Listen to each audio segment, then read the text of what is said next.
Welcome everyone. My name is Marlene Linares Gonzalez. I am the Communication and Outreach Coordinator here at the Latin American and Iberian Institute at the University of New Mexico. The Latin American and Iberian Institute promotes and supports interdisciplinary teaching, research, and meaningful public engagement to advance the production and dissemination of knowledge about Latin America and Iberia. Latin America is designated as one of 7 priority areas of research for UNM, and we proudly contribute to both the university's intellectual community as well as global discourse through public programming. We'd like to take a moment to recognize the traditional homelands of the Pueblo Sandia on which UNM sits. The original peoples of New Mexico, Pueblo, Navajo, and Apache, have deep connections to the land and have made significant contributions to the broader community statewide. We honor the land itself and those who remain stewards of this land throughout the generations, and also acknowledge our community relationship to the Indigenous peoples. I'm honored and excited to introduce Dr. Elizabeth Gacksmidder Nichols, who is a professor of Spanish and Gender Studies at Drury University. She specializes in the area of women and gender studies with current research interests in Latin American and international beauty practices, cosplay, and popular culture. Dr. Nichols is the author of a variety of books, articles, and encyclopedia entries in her research fields, including popular culture in Latin America and the Caribbean, beauty, virtue, honor, and success in Venezuela, 1850 through 2015, and Beauty Around the World, a cultural encyclopedia. Dr. Nichols' current investigation focuses on the beauty work of the women such as Evita Peron, Carmen Miranda, and Frida Kahlo, as well as the international practice of cosplay in the Americas. She's a cosplayer herself, a cosplay mom, and an advocate for fan-led artistic creativity. Please join me in welcoming Dr. Nichols. Thank you. Thank you, Marlene. I'm very happy to be here today. And I'm very grateful to the University of Mexico, the Latin American and Iberian Institute for the generous funding that they provided for me to be able to come and spend 6 weeks with their amazing collections. So I'm gonna use a PowerPoint today. Mostly because in part to keep myself on track, but also because this research is inherently visual. I'm working with issues of beauty and appearance for those 3 women. So I'd like to be able to show you some photos. So I'm going to share my screen.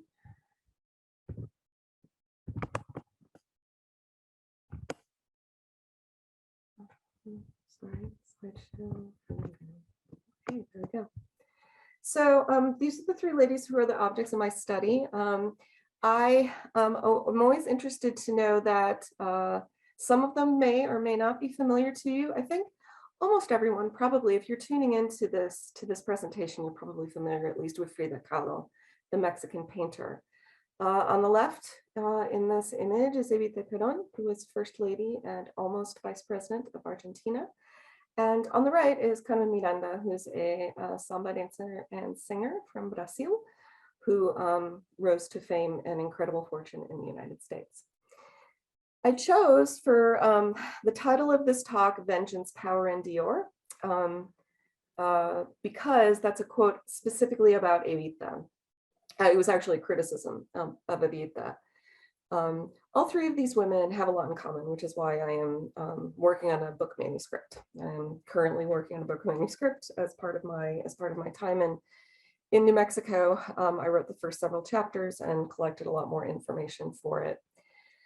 All 3 of these women have a lot in common, but one of the things they had in common is they engaged in really intentional beauty work and used that beauty work and power of their appearance to gain political power, social power, and in some cases, vengeance on those who had wronged them. So the quote is actually from Victorio Campo, who was a very influential Argentine poet and director of the literary magazine Sur, who was a member of the elite of the upper classes in Argentina. And she used those 3 words to dismiss Evita, that she was only saying that Evita was only interested in vengeance, power, and Dior. And for the record, that's Dior that she's wearing in the left-hand photo. But I thought the combination of those 3 words really kind of encapsulate what I'm trying to capture about these 3 women, right? The beauty work, suggested by Dior, the power that they were able to wield because of the beauty work they engaged in and their ongoing legacy based on that beauty work. And then the vengeance, which does suggest the controversies that still dog and follow these three women. I will be upfront and say that I am a fan of all three of these figures.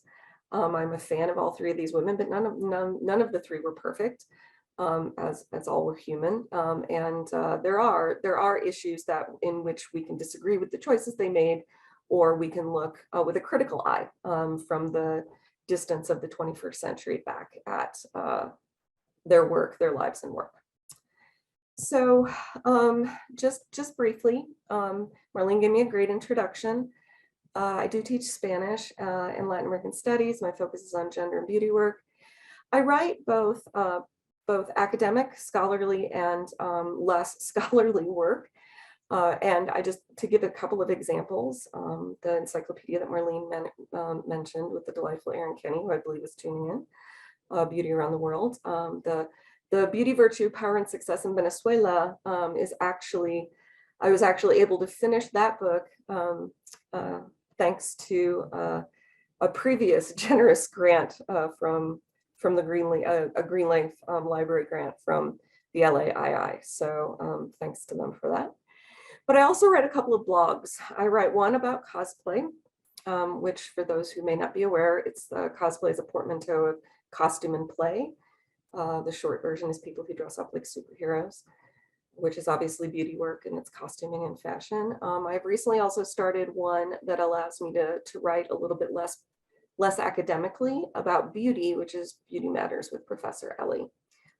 So I invite you to look at either of those. But this new book project that I'm engaged in, I am visualizing as the kind of book that has a wider readership outside the academy. So for a couple of reasons, the two books that are on the screen, I think one right now is $90 and the other one is $85 or something like that, which of course, because of the vagaries of academic publishing, there's all kinds of reasons that these books cost so much because they're used as textbooks, but that's really a barrier to people actually reading it. And I think it would be a shame if I didn't take the opportunity to talk about how fascinating these three women were without it having an opportunity to reach a wider audience. And by a wider audience, I'm hoping for, to be honest, women's book clubs, or your dad who remembers Carmen Miranda from the films, or so forth. So what I'm going for in this book project is a register somewhere between these two things, between the super academic scholarly Venezuela book that I wrote, and then those blog posts, which are obviously much more informal. So my last book was about Venezuela. I am a Venezuelanist by training. And my intention was to, after writing about women in Venezuela, women in beauty work in Venezuela, I was going to write about men in beauty work in Venezuela, because both men and women engage in beauty work. And that's nowhere, or at least was nowhere more true than in Venezuela. But for a variety of reasons, most of which I think will be familiar to people tuning into this presentation, Venezuela, it became very problematic to do research in Venezuela due to the collapse, the general societal and political collapse. In fact, I was awarded a Fulbright to complete research in Venezuela in 2012 and was unable to complete my Fulbright in Venezuela. I ended up going to Buenos Aires. I received an invitation from the Universidad Nacional de La Plata outside of Buenos Aires. So I ended up in Buenos Aires. And that was where I really came into contact with Evita. I have an image for you on the screen of the Museo Evita Peron, which is equal parts, which is fascinating for a scholar in beauty and appearance, because the Museo Evita Peron is equal parts all of the amazing things that she accomplished and her dresses and shoes. So it's, those two things are presented to the public in the museum on equal footing, which really, of course, attracted my attention. So, took that in, right, studied quite a bit about that. I did write one article about Evita But it was percolating in the back of my mind. And then I ended up engaging in another encyclopedia project with Dr. Tim Robbins, who I think is also tuning in right now. We wrote pop culture in Latin America and the Caribbean, and I ended up writing an entry about Carmen Miranda. I was, like many grad students in Spanish, I was a Portuguese lit and culture minor, or Brazilian Portuguese lit and culture minor. And so, of course, I knew some things about Carmen Miranda. I didn't know as much as I did after I got done writing that entry. And I was that much more fascinated, especially given how much the lifetime and the work of Carmen Miranda overlapped with that of Evita Peron, and then with Frida Kahlo, who I had been teaching for some time in undergraduate classes. So here are some of the ways that these three women overlap. And I've given you on the left, I've given you birth and death dates, which is obviously the first thing that really, I think, is really striking about these three women, is that they were all extremely contemporaneous. Evita was just a bit younger than Frida and Carmen. She was about 10 years younger, but died very young. Evita died very young, and they all died within a couple of years of each other. So that is more than just a coincidence of dates, I think. The time period in which these women were really working and gaining success is sort of a crucible of a moment internationally and worldwide. It's the 30s, 40s, and 50s. So this is the World War II era and the immediate post-war era, which is an incredibly, I'm sure I don't have to tell you guys, an incredibly tumultuous time, but it's also a time that's really strikingly important for women's agency, women's opportunities, and women's appearance across the world. So in general, the three women I'm going to talk about today, and that the book manuscript is about, all overlap in their lifetime. But on the right, I've given you some other ideas here. And before I go any further, I just want to mention too that this is a book project, and I could talk for days about this project, and I would happily talk to everyone for days about this project. But I want to be respectful of everyone's time, and I'm just going to hit the highlights. We are leaving some time for Q&A at the end of the presentation, and I am also going to provide my email address, and I would be delighted to speak further with anyone who has questions or who would like to hear more about any of the things that I sort of power over in an effort to make sure that I'm getting done in less than an hour. So returning to the three women, all of them were very active in seeking agency. Within psychology, sociology, and women and gender studies, we use that word agency, and I apologize if I'm preaching to the choir, but just in case, we use that word agency as a way of describing the way that women move in society in contravention of societal norms. So the way that they break free from the expectations and constraints of the society that surrounds them. So all three are very good examples of active agents within their own lives. At this point too, all three of these women were both famous and successful in greater or lesser portion during their lifetimes, not only in their home nations, but internationally. They were famous not only for the kind of artistic work that they did, or political work. With Evita, it's both artistic and political. For all three of them, it's artistic and political, but also because of their look, because of their appearance, because of the beauty work that they did and the image that they built for themselves. They were all very engaged in social and political activism. As I mentioned before, all are still dogged by controversies. We can talk at length about the controversies that follow all three of them. All three had really specific relationships to body and motherhood in a way that's going to be important in my book. They were all childless. All three were childless. All three died young, and one would argue before their times. And then obviously all engaged in overt, conscious, and dedicated beauty work. So what do I mean by beauty work? And I mentioned this because not everybody's a beauty scholar. when we talk about beauty work, what we're talking about is everything. I made a word cloud of all the kinds of things. And I actually, to make my word cloud, I actually went through the index of the beauty encyclopedia and snagged a whole bunch of the terms that we used in the beauty encyclopedia.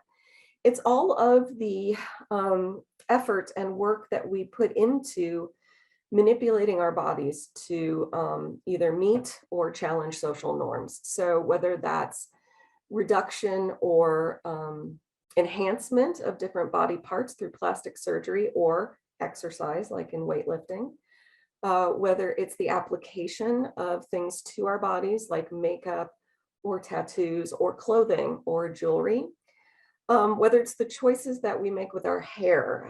Hair is a really significant site of both social meaning, but also the way that we communicate to others about who we are. There's a lot within our hair, whether we straighten it, whether we curl it, whether we cover it with a hijab. All of those things, you know, the way we take care of our skin, the way we take care of our fingernails, whether, and not just how we take care of the hair on our head, but also how we manage the hair on the rest of our bodies, like with beards or with hair removal in different parts of the body. So all of those things go into that general term of beauty work. And that is what I mean by beauty work, which I know from some experience, having been working in this area for some time, is sometimes a hard sell, especially for folks who are actually just, it's kind of a hard sell for everybody. I like to say, at least in the United States, and this is not the same everywhere, obviously, but at least in the United States, when we are enculturated, we are taught two distinct and completely contradictory messages about beauty as we grow. And again, I make general blanket statements here. Of course, no, we can't say anything 100%, but in general, we are taught both the whole message of don't judge a book by its cover, that we shouldn't judge others by their appearance, that appearance doesn't matter, that paying too much attention to your appearance is vanity. That whole set of messaging that urges us to not pay serious attention to beauty and beauty work and managed appearance. So on the one hand, we all get that whole set of messages from early childhood, but on the other hand, we are completely bombarded with a whole separate set of contradictory messaging about how, oh my gosh, yes, beauty does matter, absolutely does matter, right? All of the successful people that we see on TV, on Instagram, on TikTok, all of those people are good looking, right? And if they aren't conventionally, if they don't follow the social norms of beauty, that is an immediate way for people to criticize them. We see this especially in body weight, right? I mean, people who are perceived of as being over whatever the social norm of body weight is, receive an incredible amount of criticism, not only from the public, but in settings like medical situations with the doctor, where they're told the first thing they need to do is lose weight. So for us, there's a lot of cognitive dissonance there, right? So does beauty matter or does beauty not matter? I would argue, obviously, that beauty does matter, and that it makes sense for us to pay attention to the way that beauty matters in our society, and the way that as actors and agents within society manipulate our appearance and manage our appearance to either conform to social norms or challenge social norms. So just some things to consider about appearance and beauty, if you hadn't thought of it that way. There's a lot of research behind this. There's more than one school of thought about beauty, but there is a lot of evidence that we make judgments about others in less than a second. The whole idea of a first impression is if not a verifiable, it's an accepted, generally accepted by the psychologists, it's a generally accepted phenomenon where we judge other people based on their appearance immediately, whether they look perhaps like they're part of our group or not, whether they look healthy, well, whether they look dangerous, whether they look like someone we want to talk to. There's a great deal of research out there saying that beauty and appearance affects everything from the length of a prison sentence. And this obviously also goes towards issues of race then, right, which is an issue of appearance, to employment and salary, who gets the job, who gets the raise, who gets the advancement, is all very tightly linked, again, for men and women, to appearance. So some scholars would argue that that we are hardwired to make those quick decisions. There are, I believe, the citation I gave you guys on this page, and I didn't cite everything here. Again, that's a thing that I'm happy to give more like further reading on if anybody would like to contact me. So evolutionary psychologist like Nancy Adcoff argues that we're hardwired to do that, that we were sent, evolution hardwired us to be able to judge people quickly in order to make decisions either about whether they're dangerous or whether we want to mate with them. Whether or not you buy that argument, or whether you believe that we are trained by culture, by the messages that we receive all the time, there is powerful evidence that we choose to be associated. We want to be associated with people who look healthy, who look successful, right? We'd rather associate ourselves with folks who look successful, whatever that means. I wrote wealthy as a shorthand there, but it could be powerful, right? Could be, some of the research indicates that taller men, for example, get more, the taller the man, the more powerful he is perceived as, and therefore the more successful he is.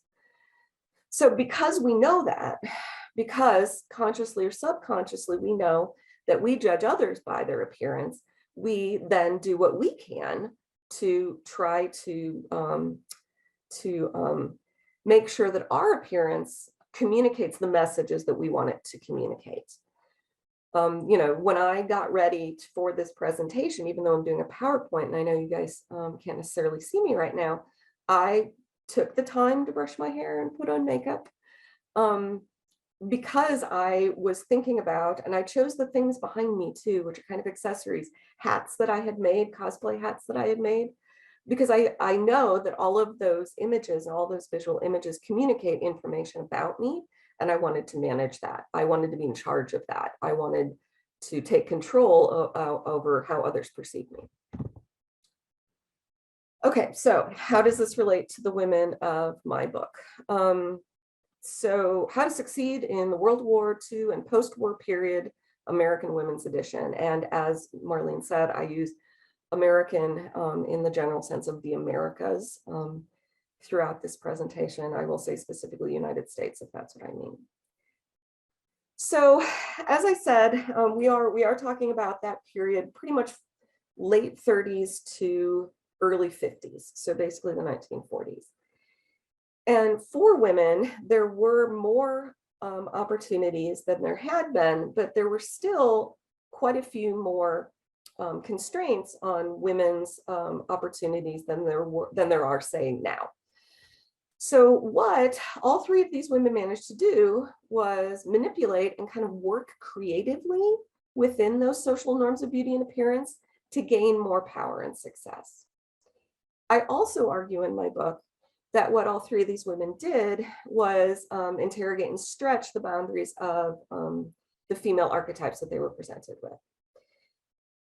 So the three archetypes that are presented here, these come from an essay by Rosario Castellanos, who was the great Mexican feminist who wrote an essay in 1966, it's in Juicios Sumarios, called Otra vez Sor Juana.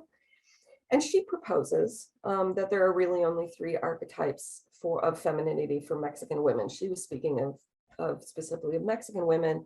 Many people since then have expanded that across the Americas, including into the United States. Again, I will let you decide whether these archetypes of femininity make sense to you or not. So Castellanos says that the only really positive archetype is La Virgen Maria. La Virgen Maria is a mother, first and foremost, which is the only acceptable position. But but she's not just a mother, she's self-sacrificing, she's pure, she is not sexualized. In fact, if you think about La Virgen Maria, she managed to have a baby without having sex. She's the perfect avatar of that pure motherhood where you don't want to think about your mom having sex. She's self-sacrificing, she's protective of others. I think that, you know, we can all think, you can probably visualize what that kind of archetype is. That's the positive archetype. That is the archetype that little girls were, and in some cases still are, encouraged to pursue. You could make an argument that little girls in the Catholic Church on their first communion wearing the white dresses with the veils as tiny brides is an example of that. It's modeling for those, using beauty and appearance and beauty work to model for those girls what their future is supposed to be. It's not the only archetype, though. The second is Sor Juana Inés de la Cruz, who, for those of you who aren't familiar, was a nun, 16th century nun in Mexico, again, who famously smart, famously, I couldn't think of a better word for mouthy. She was mouthy. She had opinions and she wasn't afraid to express them. She wrote the very famous poem that I still teach regularly is called Hombres Necios que acusáis, in which she just calls out men for their hypocrisy. And students today in the 21st century often are shocked how relevant it still is, how they still find relevance in her vehement attack, her vehement feminist attack on patriarchal institutions. Sor Juana was said to have the biggest library in the Americas, which is quite a feat. So she's intellectual. She's clearly asexual. She was a sister. The sor is for sister. She was a nun. The saying was, mujer que sabe latín no tiene hombre ni buen fin. A woman who knows Latin doesn't get a man or have a good end. This is the idea that if you are too smart, if you know Latin, you will scare men off, which to this day, I think there's some relevance to that archetype. So she's dangerous, but also sort of sad, right? Because she can't fulfill herself and her femininity. The line in the Castellanos essay is, Sor Juana amenaza con su intelecto. Sor Juana threatens with her intellect, and then la Malinche con la sexualidad. So la Malinche threatens with her sexuality. La Malinche is another historical figure. She was the slave and just slave. I'm just going to say slave. Sometimes we say slave and concubine, but I think that's giving Cortez too much credit. She was given to Cortez as a gift during the invasion, the conquest of Mexico. He used her as a sexual slave. And in addition to the fact that because she had been a slave and had lived with various communities, she was also multilingual, and she served as a translator for Cortez and eventually bore him a child. La Malinche, although she has had more defenders of late, has traditionally been understood as, there's a really naughty word associated with La Malinche that I'm not going to share here, but those of you who are Spanish speaking can probably think of it. She's the one who screwed us over, sort of, is the idea. Because what she did is that she betrayed the indigenous peoples of Mexico. This is the thinking, by working with the invaders, with the conquerors. And she was obviously a slut because she slept with them and bore them a child. And Cortez, after he had a child with La Malinche, and then he gave her as a gift to one of his lieutenants. So she was treated like property. Obviously, from a vantage point in the 21st century, we can say that this characterization is completely unfair to her, but it is in what Castellanos was working with in 1966. So these are the three archetypes that, again, we look at over and over again when we're thinking about archetypes for women in Latin America.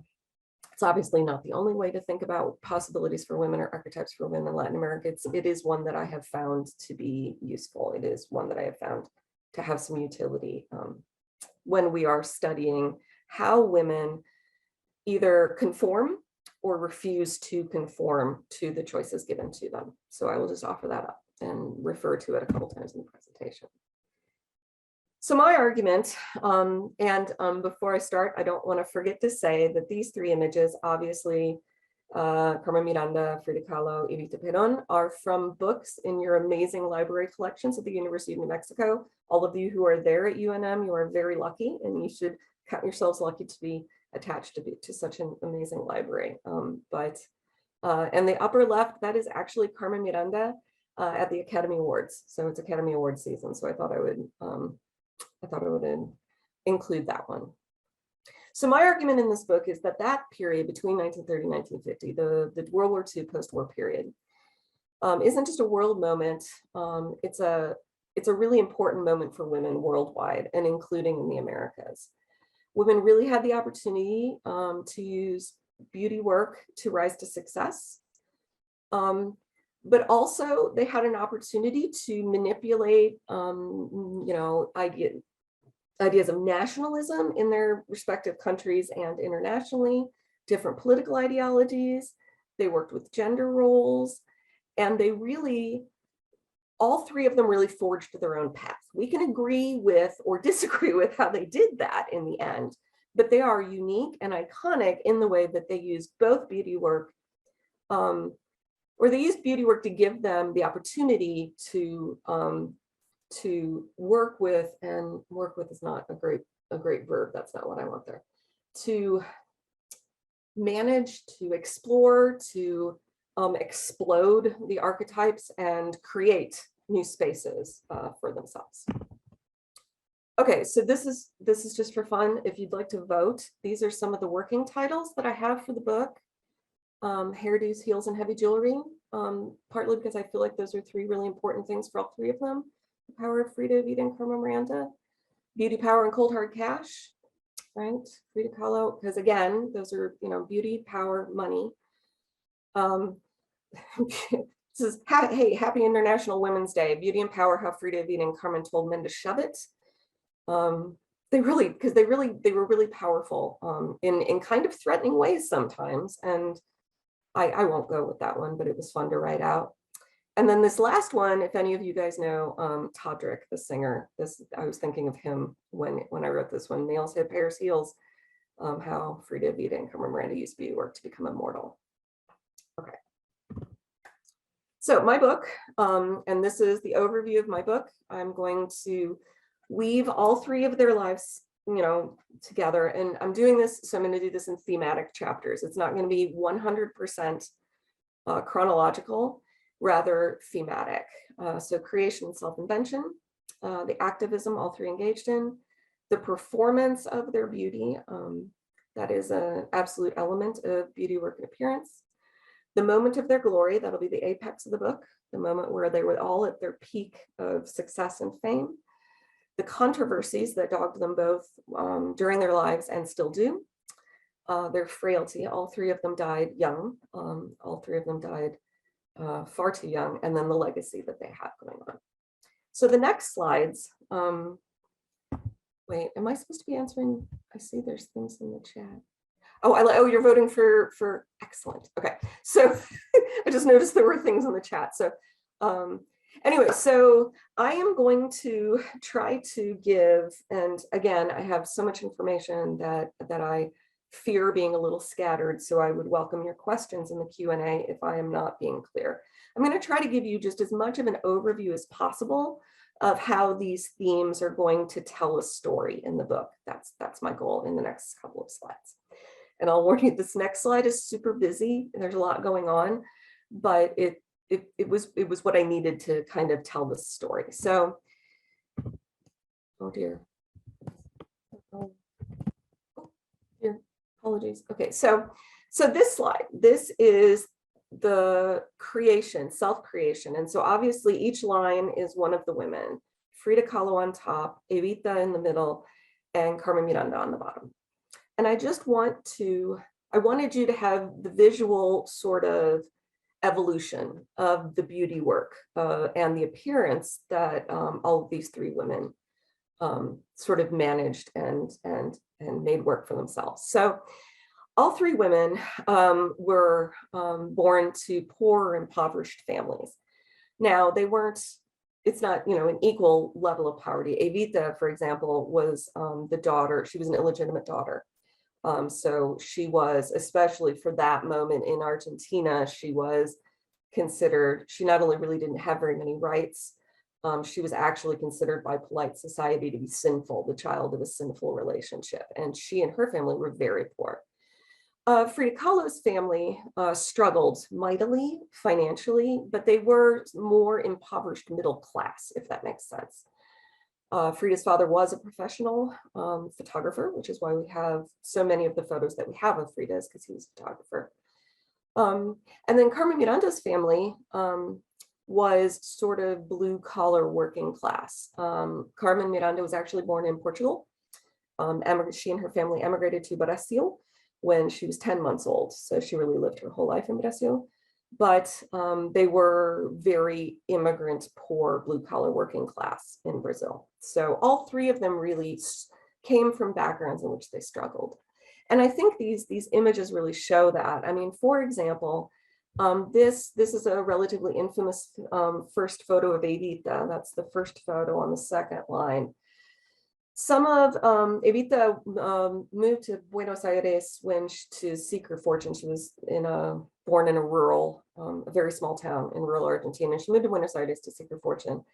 And one of the first jobs she had was, as you can tell, this isn't a pornographic photo. This is a erotic photo. This is a suggestive photo. And later in life, she and Peron would disavow these photos because, of course, they were naughty. It's a naughty photo. We probably look at that today and don't think much of it, but in the 1930s, that was extremely naughty. But that was what she needed to do. She was basically couch surfing in Buenos Aires. She had very little money. She didn't eat some days. She was very poor. Those first couple photos of Frida on the first line show her. Those are photos taken by her father. And what they show is that aspirational good girl, middle class status, right? The velvet dress, that second one is actually titled from her father. It's Frida in a velvet dress.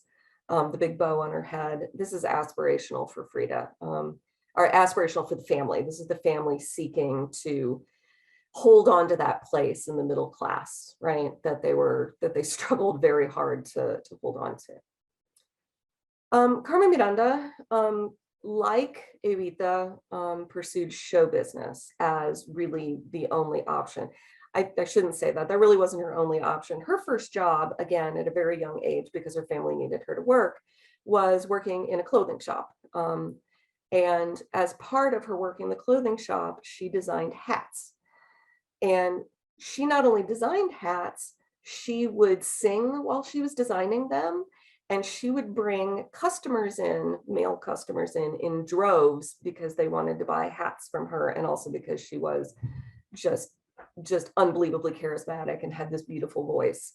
And that's how she ended up pursuing show business, to the great dismay of her father, because of course show business, especially in the 1930s, was not a profession that good girls, right? That's not a Virgen Maria profession, right? It's not a shy and retiring profession.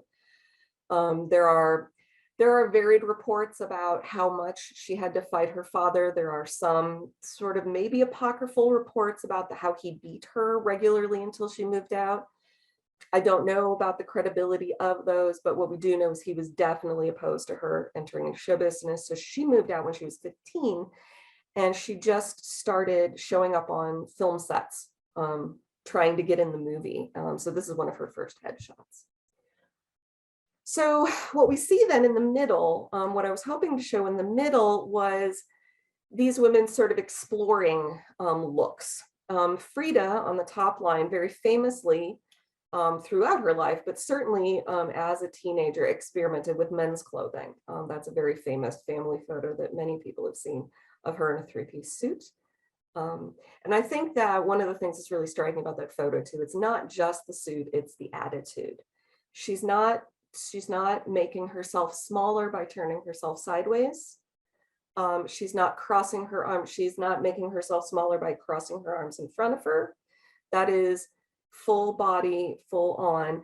And she has a cane, which we can, I mean, it is phallic, but it's also could be used as a weapon. This is part of Frida's experimentation with her own image. And it definitely shows her willingness to buck social norms of beauty and appearance.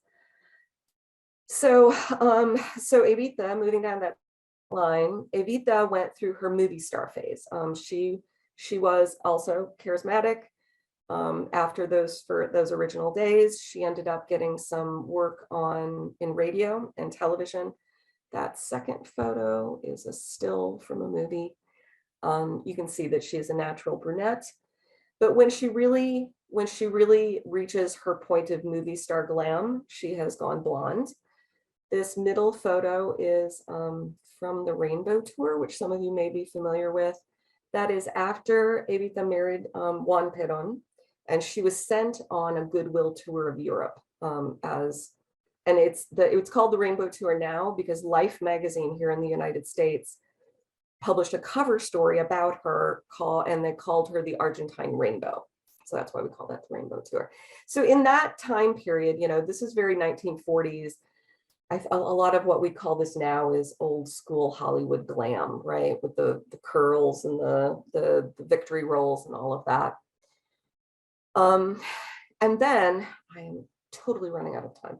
Okay, so Carmen did some stuff with her sister. Her big moment of invention is when she decides to appropriate, and I mean that word when I say it, appropriate one of the traditional Carnaval costumes of the Baiana. The Baiana is a popular figure during Carnival. It's a popular costume during Carnival, but what it represents is women from Bahia who are Afro-descended. So Black women from Bahia who have a very traditional kind of attire, wide skirt, lace blouse, lots of beads, and then traditionally they carry baskets on their heads in which they sell the thing, or they carry the things that they're going to sell that day in market. And so you'll notice maybe that these tiny little baskets are a nod to the baskets that the ladies are wearing on their heads. That's the look that really gains Carmen a lot of attention, partly because it's associated with Carnival and it's fun and it's fabulous and it makes people happy. So all three of these ladies really, I need to move that. Okay. Settle down into their final looks. We associate Frida Kahlo with her Tijuana clothing. So this is the Frida. What she's famous for is this look that uses indigenous, and she didn't just stick with Tijuana indigenous clothing. She wore clothing from lots of different indigenous groups all over Mexico. With the ribbons or flowers in the hair, but at the same time, Western makeup. She loved fingernail polish, lipstick, etc.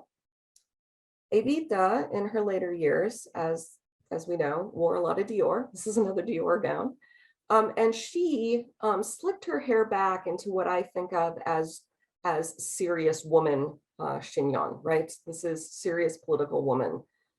If you can visualize her singing "Don't Cry for Me, Argentina," this is probably the vision that you have for her.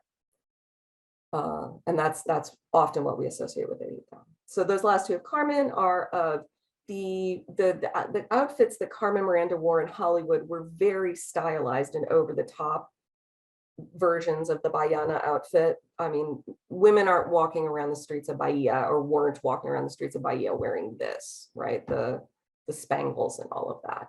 But what it did was it really earned her a lot of fame. And that last photo I have of her, that's her own line of shoes. She had her own line of shoes and hats in the United States, and was at the time of this photo the highest paid woman in Hollywood, which is amazing when you think about who else was working in Hollywood in the 1940s. So I need to go very quickly through these next slides, but just just an overview. So the beauty, right? So this is, I consider these three photos sort of as the apex of the glory of these three women and their beauty work. Frida Kahlo, the first Latin American woman on the cover of French Vogue, in her outfit. Carmen Miranda in a photo still from, oh my gosh, that's a photo still from, I think, One Night in Rio. Anyway, it's a photo still. And then what I tend to think of as Evita in her Cinderella dress with her handsome prince, at the, when Peron is now president of Argentina, and Evita has a lot of political power to go along with her position. All three of these women used that power for political activism. Carmen Miranda was really the face of, this is a poster advertising the Good Neighbor policy. The Good Neighbor policy was developed by FDR, Franklin Delano Roosevelt, to promote Pan-American cooperation, especially during World War II. So Americanos todos, luchamos por la victoria, we're all in it together. And she was really many of the films that Hollywood made with Carmen Miranda were specifically designed to be Pan-American brotherhood propaganda. Some of the activism, so probably the activism that Evita is most famous for is getting women the vote in Argentina. Even her detractors tend to credit Evita for getting the vote for women. And as you can see, that's a photo of women marching for the vote under a banner with her name on. And then I included a painting, one of Frida Kahlo's paintings. This is self-portrait on the border between the United States and Mexico. Frida's activism, I would say, falls generally into two categories. She and her on-again, off-again husband, Diego Rivera, were fervent Marxists. They were communists, and they thought they were seeking to fund the revolution, right? They wanted the revolution. She also, though, was anti-imperialist in the sense of she was anti-American. She didn't have a lot of good things to say about the United States. She didn't have a very good vision of the United States. In this one, you can see she is turned toward Mexico. And while the United States is, it's mechanical and it's sterile and there's no life, her vision of Mexico on the other side of the border is there are roots, there are things growing, there is heritage, there is life, etc. So again, I'm happy to talk about more about that stuff anywhere in the Q&A, but just wanted to mention briefly the controversies that surround these women. So I included this picture of Evita. This is the official state portrait of Evita when she was First Lady. In this portrait, she is wearing jewels given to her by Francisco Franco. The Peron's affiliation with fascism and fascist governments and fascist leaders is indisputable. While Evita accomplished a lot of great things for women and children and the poor in Argentina, she also had Nazi bodyguards, like actual Nazis from Germany as bodyguards. It's just a brief glimpse. This is a photo still of Carmen Miranda from the gangs all here. Two things dog Carmen Miranda. The first is that appropriation of Afro-Brazilian culture. She is obviously not Afro-Brazilian. There is a lot of criticism for her for appropriating that. She is also often blamed for the enduring sort of not very bright but super sexy Latina stereotype in Hollywood. So in all of her movies, she speaks in broken English. Even once she spoke English perfectly, they always had her speak broken English. And as you can see in this is a photo still in which this is like this staid, straight-laced banker that she's trying to seduce. The controversies that tend to dog Frida Kahlo are similar to those about Carmen Miranda. There's a lot of debate about her appropriation of indigenous culture. She did have indigenous heritage on her mother's side. She was not raised in that indigenous culture. And there's a lot of debate about whether she really had the right to both appropriate it for her own image and also mix it and match it in the way that she did, because she wasn't really wasn't really authentic in the way that she used one group's style or their set of clothing. So as I mentioned, and I know I'm going really fast, but just as I mentioned, all three of these women died very young. So this is one of the last photos we have of Evita, and this is actually her voting from her hospital bed. As you can see, she was extremely ill. She would die within a month. The last extant, what we believe is the last extant photo of Frida, down here lower right, is her participating with Diego. That's Diego behind her.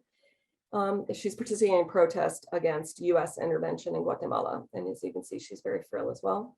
Both Frida and Evita suffered from long-term debilitating chronic health problems. Carmen Miranda, this is a still of her on the Jimmy Durante show. And again, she's playing up the one of the famous quotes from Carmen Miranda that just perpetuated that whole thing was that she was wont to say in a really thick accent, I only know 2 words in English. I'm doing a bad accent, but money and men. She would say those are the only 2 words that she knew. But she was on the Jimmy Durante show. She was, a guest. It was a variety show. And she was dancing, and you can, if you look, that's super poor quality, but you can find the episode of the Jimmy Durante show where she's dancing with Jimmy Durante, and she actually takes a knee. She says, oh, I'm out of breath.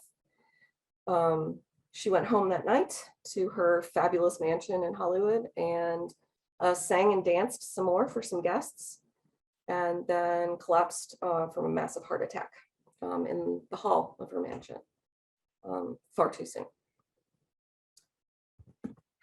The legacy of all these 3 of these women is indisputable, whether it's the, women in Argentina, people in Argentina, not just women in Argentina, people in Argentina still either seeing Evita as a saint who did so much for the nation, or this really negative view. I don't know if any of you have seen the Andrew Lloyd Webber musical Evita. It is definitely not kind to Evita. It shows her as the vengeance, power, and Dior vision. Frida Kahlo is pretty inescapable in pop culture right now. That's why the leggings, I was like, Frida Kahlo leggings, sure. But also in the way that other artists use her image and are inspired by her. I think part of the reason for that is that quote that's on the wall next to her, which in English, for those who aren't Spanish speaking, is, at the end of the day, we can all stand much more than we think we can. She's kind of the patron saint of philandering, of having, cheated on spouses and chronic illness. I know that I have a chronic illness myself, and the way that she managed to keep fighting through multiple and unrelenting pain is inspiring, and it isn't for many people. Carmen Miranda's legacy in many ways, Sofia Vergara, the Colombian actress, has been tachada, pointed out, can't think of the word I want, but people point to her as an example of the modern day Carmen Miranda. If you think of her character in pretty much in most of the things that she's portrayed, it's that ditzy English. Her English isn't very good, which is understood to be as a sign of her not being very bright, and then over-sexualized, that she's the modern Carmen Miranda. But we should credit Carmen Miranda with the popularization of the samba. One of her first hits in Brazilian Portuguese, O Que É Que a Baiana Tem, is really the song that convinced Brazilians that the samba wasn't just the music of poor Black folks or poor Afro-Brazilians, but it was really, and we can talk for a while about Getúlio Vargas used her as a way of building national identity around the samba. Okay, I know that was a big overview, and that was really fast. But that's kind of the story I want to tell, with all of those points along the way about these women. I'm right at like 55 minutes, so I'm going to wrap it up. Have to will thank my home university for giving me a sabbatical so I can work on this book project. But absolutely the University of New Mexico Libraries, the Center for Southwest Research and Special Collections, and obviously the Latin American Iberian Institute. Thank you so much. And if anyone would like to get a hold of me, there are my emails.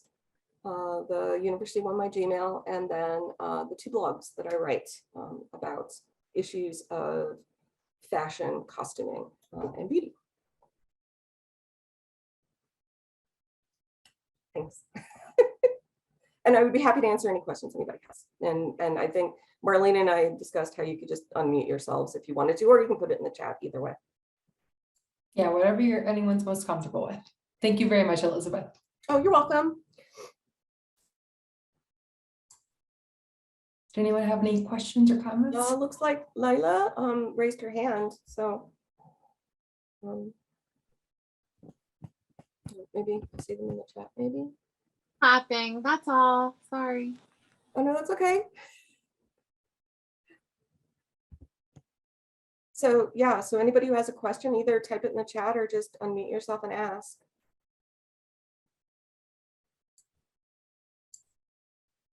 Should I stop screen sharing? Stop screen sharing. Oh yeah, that probably would be good.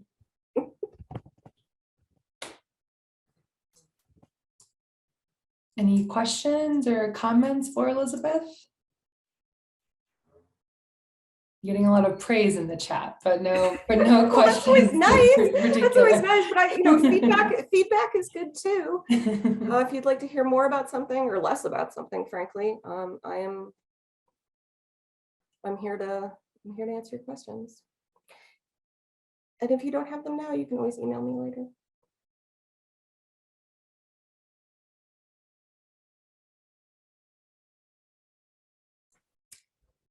Seems like we might have a quiet crowd this afternoon. That's fine. Totally fine. Totally fine.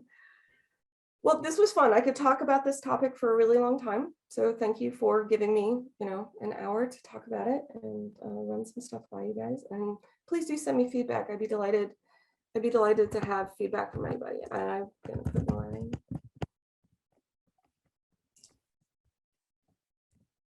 put my email address in the chat again, just in case you didn't get it. And because I am just 100% and absolutely happy to talk to anyone.